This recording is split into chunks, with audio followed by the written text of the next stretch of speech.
Mindwings Audio presents Lake Solitude by Jack Bates. Read by Bruce Risen. I like to spend my downtime a block from my office at the Slippery Rock pub. I've met clients there. I've solved cases there. I drink my pints of Blue Moon there and eat my Slippery Rock burgers with seasoned fries there while I play Keno. The staff knows me. I'm a regular. It's the kind of place where everyone knows my name. I wasn't really surprised the day Ronny C-Note Palazolo slid up next to me on the short end of the bar.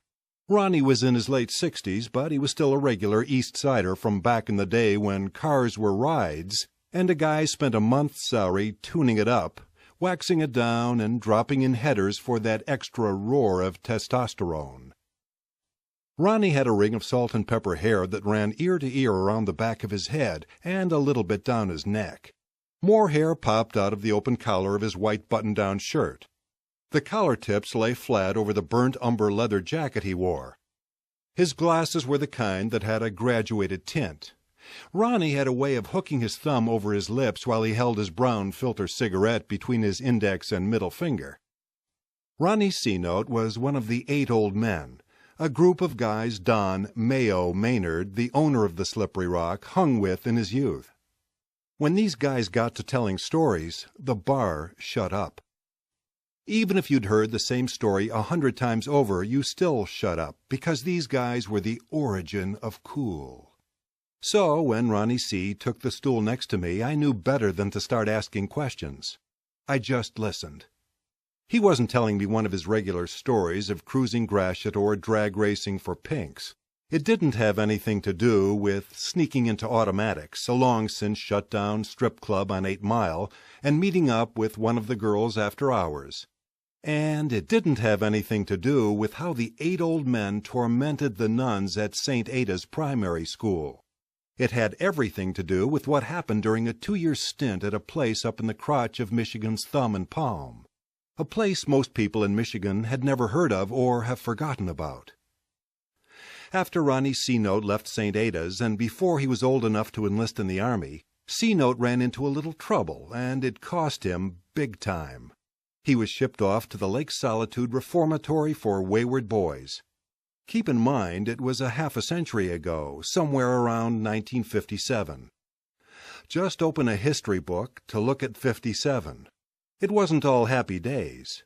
Ronny C-Note discovered that in a way no one should ever have to. The Lake Solitude Reformatory was stuck out on a stretch of land that kind of curled like a hangnail off of Tawas Point in Iosco County.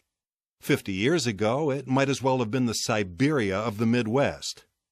Dense white pine, a single 23-mile-long dirt road down to the point, and water on either side made it the perfect dumping ground for delinquents like Ronny Palazolo. The only fences were the natural barriers, trees and water. An old sailor's dormitory on the lighthouse grounds was used to house the boys, while the staff lived and operated from the lighthouse and the connecting home. There was a daily routine of calisthenics, followed by some light farming of the fertile land, cucumbers mostly, followed by more calisthenics, more work. The picture pretty much played the same day after day. The idea was there would be no idle hands for the devil to use as tools. Thing was, the devil had already found his tools, and it wasn't the boys. "I don't know, Harry. There must have been about 15 of us," Ronny C-Note said. He let out a long exhalation of smoke toward the ceiling. Ronny was subdued, somewhat soft-spoken. "It was a nightmare. I'm not sure why it's bugging me now after all of this time. They say time heals, but this feels like a scab got ripped off me. See, I got this grandkid. Nice kid, but he's doing some of the things I used to do. He's already had a couple of run-ins with the cops, and he's not even 18 yet. Cops today don't put up with the stuff we used to get away with, you know, Harry?" I nodded. "You afraid he might wind up in a place like Lake Solitude?" "There can't be places like Lake Solitude anymore." "What happened when you were there?" "Things that shouldn't happen to anyone." "Abuse?" Ronny C-Note took a long drag and let the smoke out his nose. Yeah, you know, not to me anyway, some of the other guys. He was getting frustrated. We hope you enjoyed listening to this recording. Other Harry Landers audio stories available from Mindwings Audio include Mumbly Peg, Dan Tana Ain't Dead, 10 Minutes After Midnight, The Girl with the Dragon Wing Eyes, Satan's School for Scandal, The Butcher's Heir, and A Model for Murder. Watch for new releases coming soon.